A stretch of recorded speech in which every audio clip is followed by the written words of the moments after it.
Assalamualaikum warahmatullahi wabarakatuh. Kita ketemu lagi guys bersama saya Panglima Sabah. Oke guys, kita lanjutkan ya guys, masih di tokoh abad ke-9. Sekarang bernama Al-Bukhari.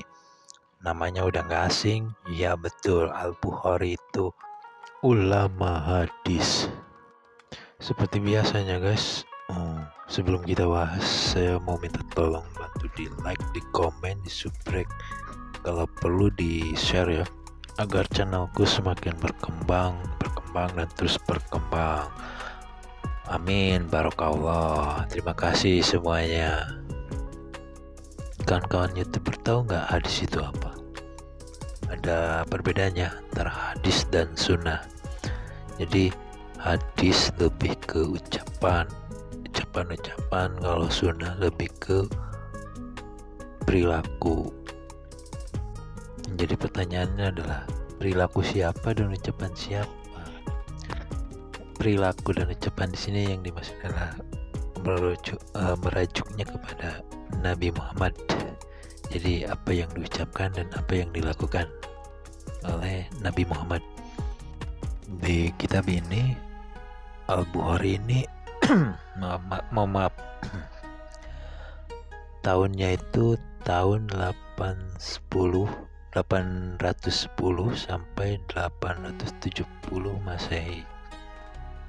Di tahun tersebut banyak sekali hadis-hadis yang tercampur antara hadis asli, hadis palsu, atau lebih dikenal dengan hadis sahih dan hadis dhaif.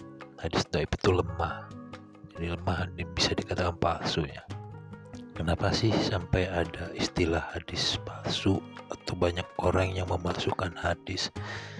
Sebenarnya mereka itu motifnya macam-macam. Ada motif kekuasaan, motif politik dagang, dan lain sebagainya. Padahal udah jelas dalam Al-Quran dilarang barang siapa yang mencatat nama Nabi untuk kepentingannya. Itu bagiannya neraka itu. Jadi kalau hari ini masih ada yang bikin hadis-hadis palsu, kalian telat itu. Tahun 800-an Masehi zamannya Bukhari udah banyak itu. Contoh, oknum-oknum Habib Alawi yang bikin hadis-hadis palsu. Nabi kata Nabi begini, kata Nabi begini. Padahal tidak. Itu kan zaman waktu viralnya Imam Bukhari kan, kejahatan-kejahatannya kayak seperti itu udah sering terjadi. Jadi saya nggak aneh ketika ada oknum Habib yang mengajak kita maksiat, itu nggak aneh. Jadi di waktu itu emang Bukhari mengkhawatirkan dampak buruknya ketika yang asli sama yang palsu tercampur. Sebenarnya bukan Bukhari saja sih, banyak tokoh-tokoh yang khawatir akan hal tersebut. Cuma kenapa Bukhari lebih viral? Karena Bukhari mendokumentasikannya dalam sebuah kitab. Jadi karena kitabnya itu kita sering temukan dan mudah ditemukan, maka namanya menjadi viral. Gak jauh beda dengan tokoh di Indonesia kayak Raden Ajeng Kartini sama Cut Nyadin dan cut-cut yang lainnya. Itu kan kenapa Raden Kartini lebih mencolok, lebih viral ya, karena dia kan punya karyanya berupa kitab, atau namanya tuh nama judul bukunya itu Habis Terang Terbitlah. Apa tuh, saya kurang begitu apa ya. Nah, dari kitab itulah, dari karyanya itulah orang jadi mengenal, jadi namanya makin mencuat. Makanya kalau kita ingin viral, berbuatlah, berkaryalah, bikin konten yang memang mudah dicari orang, bikin konten yang semenarik mungkin lah, menjadi inspirasi orang. Nanti insya Allah namamu akan viral. Oke, balik lagi ke Imam Bukhari. Jadi Imam Bukhari memisahkan hadis sahih dengan hadis dhaif. Kerangkanya seperti ini, ada 3 poin yang dia tekankan. Nomor 1 adalah matan. Matan itu lebih dikenal dengan redaksi isi kalimat hadis tersebut. Kita ambil contoh ya. Contohnya ada hadis yang berbunyi seperti ini. Barang siapa yang memakan anggur akan masuk surga. Ini jelas ya hadisnya dari segi matan tidak masuk akal dan bisa dikatakan ini tidak sahih, tidak benar, atau hadis palsu, hoak.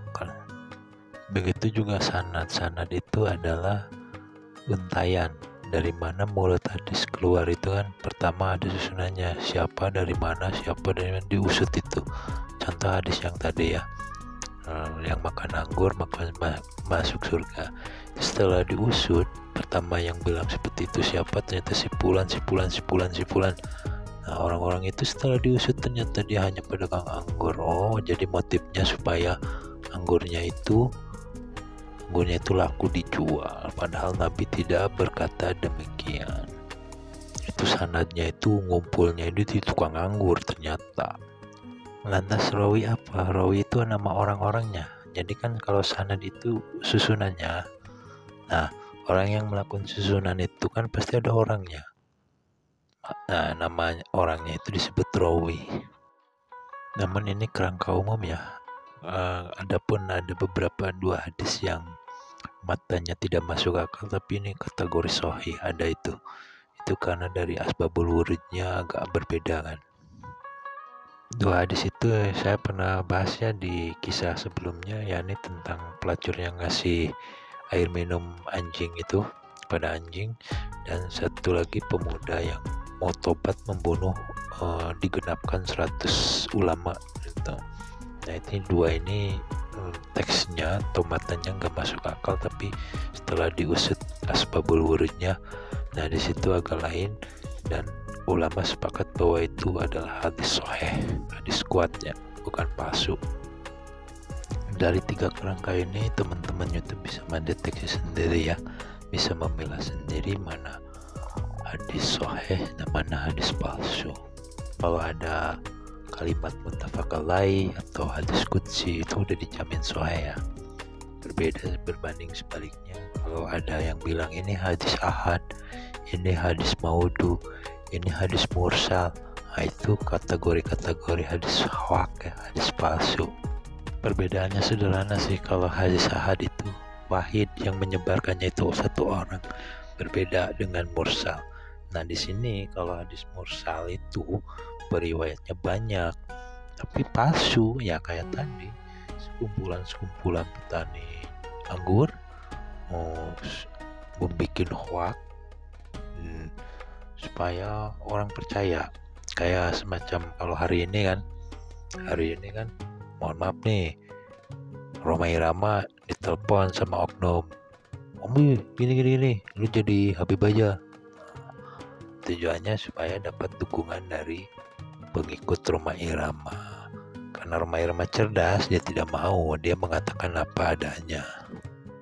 Selain mempelajari ilmu hadis itu, selain kita dekat dengan Nabi, seakan-akan dekat dengan Nabi, kita juga secara tidak langsung diajarkan tentang mendeteksi mana informasi asli, mana informasi hoak.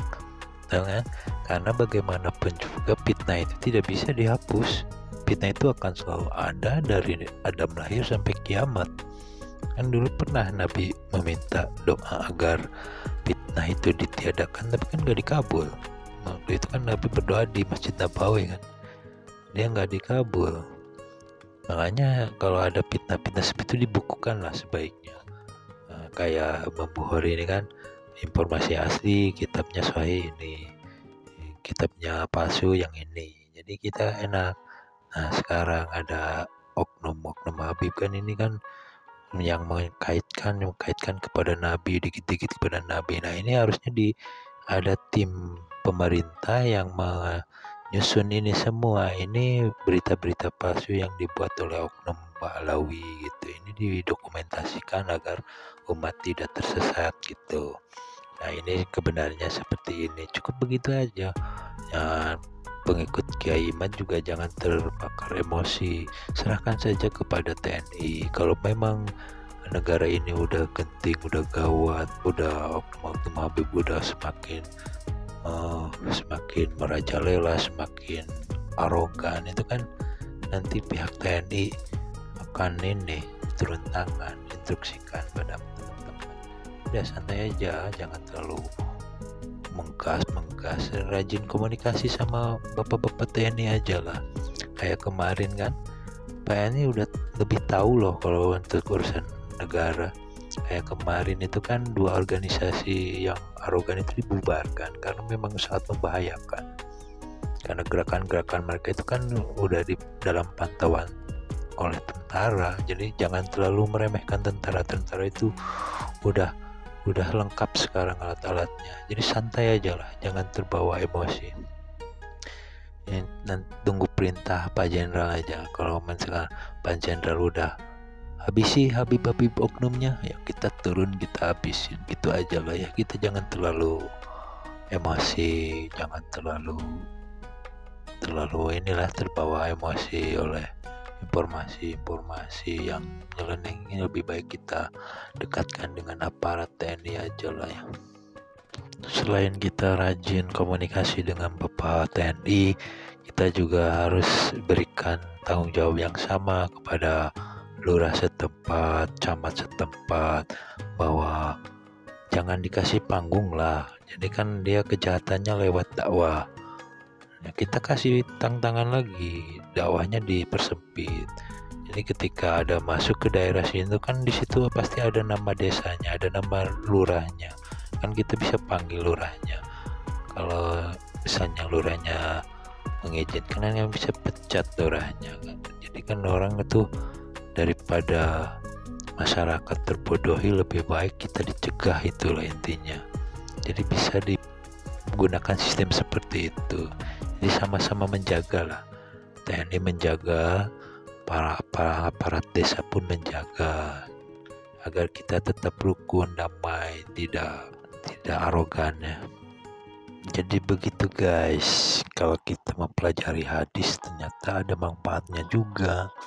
Ketika ada orang-orang yang mencatut, nggak harus Habib juga lah, bisa aja kiai atau siapa aja gitu kan, membuatkan kalimat mengkaitkan kepada badan Nabi. Nah, kita bisa deteksi. Setelah dideteksi kan kita bisa tahu ini benar nggak sih dari Rasul, dari Nabi, atau hanya sebatas karangan. Kenapa dia mengarang? Pasti ada motif tertentu dong, ingin menguasai ini, ingin mempertahankan ini, atau ingin mempertahankan dawir, atau ingin menguasai negara kita dan lain sebagainya. Kita kan nggak tahu, kita harus melalui proses pemeriksaan dulu. Nah, ini salah satunya kerangkanya seperti ini, agar orang banyak yang tersesat itu karena alasan berlindung dari takdim, karena dia namanya diduga Habib, kita harus keturunan Nabi katanya, jadi lihat nanti kualat gitu. Jadi kita ditakut-takuti oleh jargon seperti itu, padahal kita tuh masih banyak orang-orang yang belajar agama Islam itu banyak, orang-orang yang cerdas itu masih banyak, gak semua bisa dibodohi ya.